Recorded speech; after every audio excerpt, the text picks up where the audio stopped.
a Mercury 4-stroke motor that came in. EFI 90. And it was taken to actually a certified Mercury dealer to be repaired.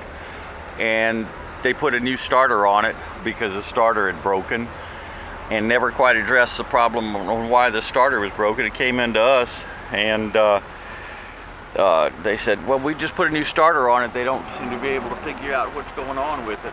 So anyway, it's got a new starter on it. All the teeth look really good, so no problem with that. There's the fuel canister right there. But what started the problem, what caused the problem was never found, was that line right there. It's a fuel return line inside the tank right there. What it'll do is fill up the tank with gas. It'll overflow, run into the cylinders, and that's why they're all so black, is because it's been overfueling, and lock the engine up and break the starter off when you go to turn it over. And the other thing it'll do, it'll press, it'll shoot out gas out of the front and melt that filter. So when it came in, that's the first thing we said is, where's your flame arrestor?